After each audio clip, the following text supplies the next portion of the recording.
সন্ধ্যাবেলায় চা হবে না তাই হয় দেখো, অর্পণ ঘরে রয়েছে তো ভাবলাম যে অর্পণের জন্য একটু ঘরে চা করে দিই। আমি এখন আর চা খাচ্ছি না, আমার খাওয়ার মতো ইচ্ছা নেই এখন চা আজকে। যদি খাই নিচে সবার জন্য যখন বানাবো তখন খাবো। আর এখন আমি অর্পণকে একটু চা করে দিলাম, চাটা করা হয়ে গেছে না তো। এই দেখো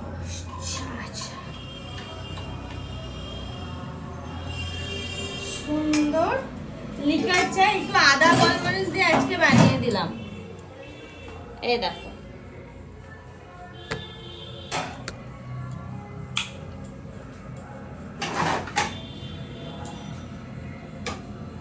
চলো চা রেডি। চা বাবা এনো চায়ে গরম এরকম বল। ওটা ওরকম জড়ো করে কে রাখলো? কি দেবো সাথে? ঠান্ডা লাগছে নাকি ঠান্ডা লাগছে? বলছি কি দেবো সাথে? সাথে কি আছে অপশন?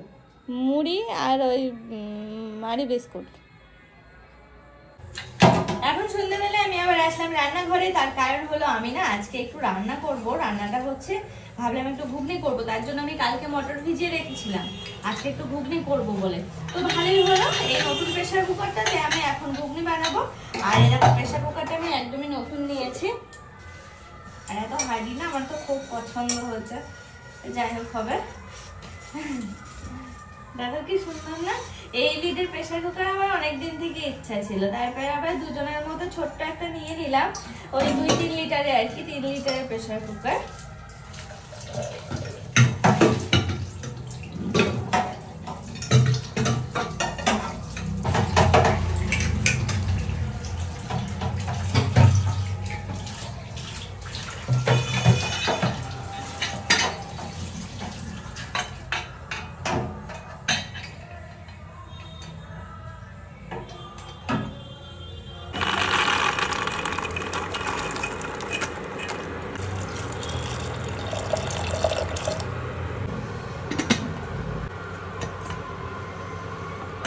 তো আমি মটরগুলো চাপিয়ে দিয়েছি সিদ্ধ হওয়ার জন্য। এবার আমার যে কাজটা সেটা হচ্ছে পেঁয়াজ রসুন কেটে নিয়ে একটু দেখো, দেওয়ার সাথে সাথে কি সুন্দর সিটি পড়া শুরু হলো। আর নতুন প্রেসার কুকার তো আমি বুঝতেও পারবো না যে কতগুলো সিটি দেবো না দেবো, আন্দাজ মতো ওই 6-7টা মতো দিই না বলো। আর জানো তো আলুগুলো অনেকদিন হয়ে গেছে এখানে রয়েছে, এখন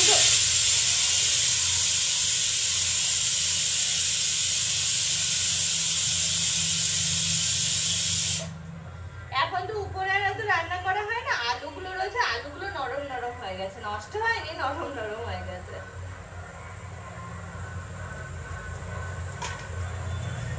অনেকদিন পর আবার এরকম ভাবে রান্না করছি উপরে।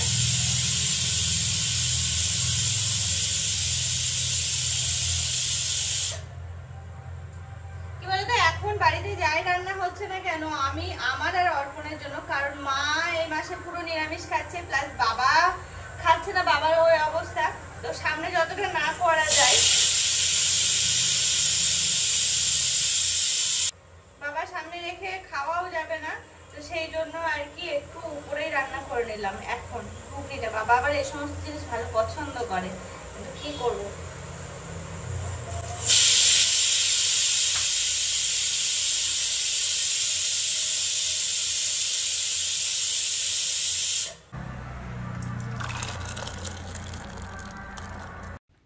প্রেসার কুকারটা কোনো রকমে ধুয়ে নিলাম, তারপরে আবার এতেই ঘুগনি চাপিয়ে দেব। তো তার জন্য একটু সর্ষের তেল দিয়ে দিলাম আর ফোড়ন দিলাম, আজকে ফোড়নে দিলাম জিরে। আর আলুগুলো না সিদ্ধ করা হয়নি, তো ভেজে নেবো আর কি, তেলের উপরে দিয়ে দিলাম। তো আলুর মধ্যে একে একে দিয়ে দিচ্ছি লবণ আর হলুদ, এই দিয়ে একটু নাড়াচাড়া করে ভেজে নেব, তারপরে নামিয়ে রাখবো। তো দেখো আলুগুলো কিন্তু ভাজাও হয়ে গেল। আর আলুগুলো তুলে রাখার পরে যে মশলাটা আমি বানিয়ে রেখেছি সেটা এবার দিয়ে দিলাম তেলের মধ্যে। আর ওই মশলার মধ্যে কি দিলাম, দিলাম একটু আদা, একটু রসুন আর সামান্য পরিমাণে একটু পেঁয়াজ, এই ছিল মশলার মধ্যে। আর জিরে সামান্য একটু দিয়েছি, একসাথে পেস্ট করে নিয়েছিলাম। এখন মশলার মধ্যে লবণ আর হলুদ দিয়ে মশলাটা ভালো করে কষিয়ে নেব, তারপরে দেবো আলু।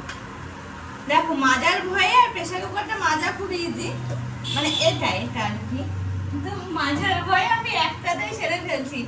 আর কোনো রকম কোনো এক্সট্রা প্যানও বসালাম না, কিচ্ছু না, এটাতেই আমি কষি এটাতেই বানিয়ে ফেলবো, সিদ্ধও করলাম এটাতেই। আমার খুব পছন্দ হয়েছে জানো তো, প্রেসার কুকারটা খুবই পছন্দ হয়েছে, সে আর তোমাদের মানে ভাষায় প্রকাশ করতে পারবো না, এতটাই পছন্দ হয়েছে আমার। আর এই যে সব থেকে ভালো ব্যাপার, আমি এই ইন্ডাকশনেও এটা ব্যবহার করতে পারছি।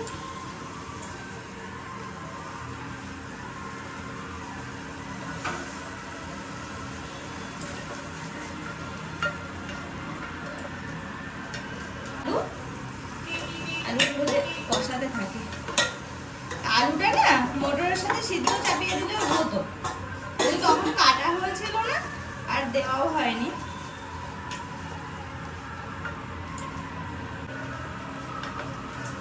দেখো তোমরা আমাকে সবসময় বলতে না প্রেসার কুকারের কথা, দীপা একটা প্রেসার কুকার নিয়ে নিয়ে।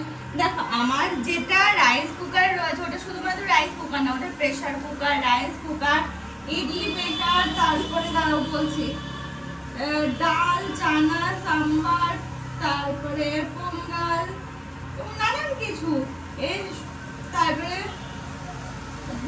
ভাত তো হয়, ডালিয়া, মাংস, মানে নন ভেজ সমস্ত কিছু, সব কিছু হয় ওটাতে। তো সেই জন্য না আর লাগতো না, দেখতেই তো যদি কোনো কিছু সিটি দেওয়ার বা এরকম প্রেসারে দেওয়ার দরকার ছিল তো ওটাতেই আমি ব্যবহার করে নিতাম। আর অর্ডার দিয়েছি এই তো রিসেন্ট এটা, তো এটাও চলে এলো। সব কিছু হাতের কাছে রাখা ভালো না বলো?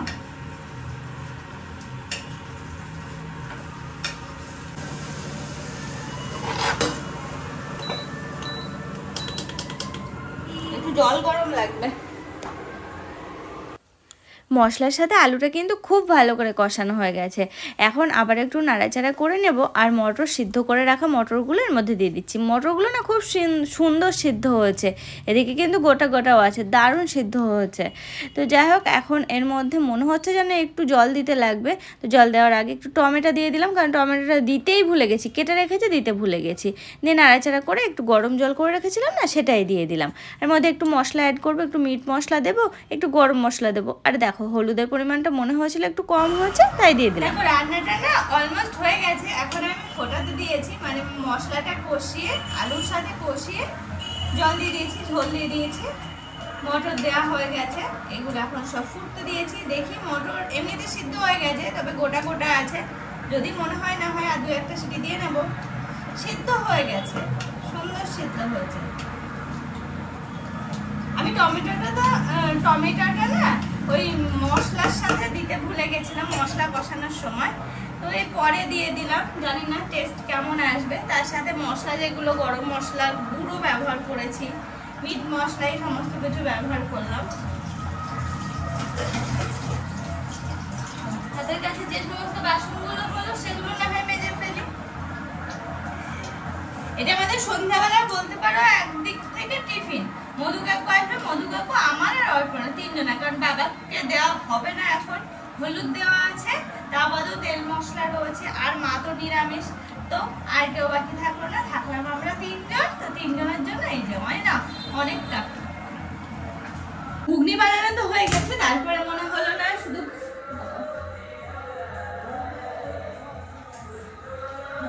লাইট দিয়ে আসলাম, আমার ঘুগনি বানানো হয়ে গেছে। তারপরে মনে হলো ঘুগনির উপর দিয়ে একটু কাঁচা পেঁয়াজ, একটু কাঁচা লঙ্কা দিলে পুরো জমে যায়, জানো না। এই ঘুগনিটা অল্পনা একটু মাটনের কিমা দিয়ে রান্না মানে খেতে ইচ্ছা করেছিল, তবে আমি বারণ করলাম নেক্সট কোনোদিন নিয়ে এসো, আমি বানিয়ে দেবো। আজকে আমি মাটন দিয়ে বানাচ্ছি না, কারণ আজকে মাটন দিয়ে বানাতে গেলে যেহেতু নিয়ে আসা নেই, তো আজকে আর বানানোই হতো না। আর এদিকে আমার মটরটা ভেজানো ছিল, তো সেই জন্য আমি ওকে বললাম ছাড়ো, তুমি নেক্সট দিন যেদিন নিয়ে আসবে আমি সেদিন মটর যদি ভেজানো নাও থাকে তাও আমি তোমাকে রান্না করে দেবো। সিদ্ধ করে আমি ঠিক রান্না করে দেবো। তুমি শুধু নিয়ে আসবে, যেদিন খেতে ইচ্ছা করবে সেদিন।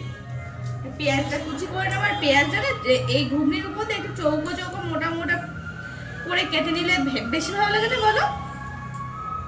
চেষ্টা করছি পারবো। বাবা পেঁয়াজগুলো অনেকদিন হয়ে গেল নিয়ে আসা রয়েছে তো, এর মনে হচ্ছে টেস্ট নেই, টেস্ট নষ্ট হয়ে গেছে। দেখো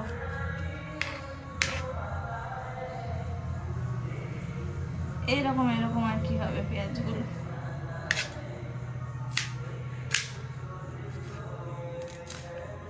চাকুগুলোতে সব কটায় ধার দিতে হবে।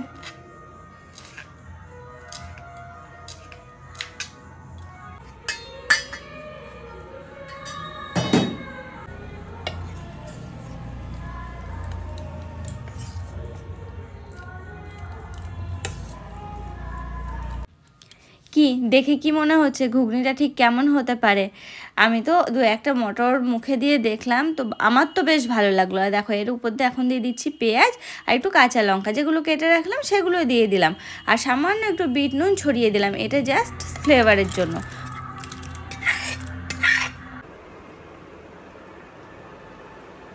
কেমন লাগছে?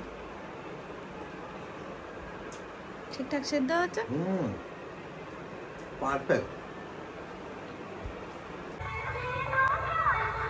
রাত্রেবেলা এখন ছাদে এসেছি, তার কারণ অন্য একটা আছে, ভালো লাগছিল না নিচে, তো মনে হলো একটু ছাদ থেকে ঘুরে আসি। দেখো ছাদে আছি অনেকক্ষণ হলো, প্রায় 15-20 মিনিটের উপরে। অন্ধকার চার সাইডে, তবে চাঁদ উঠেছে তো সুন্দর, তারাও দেখা যাচ্ছে।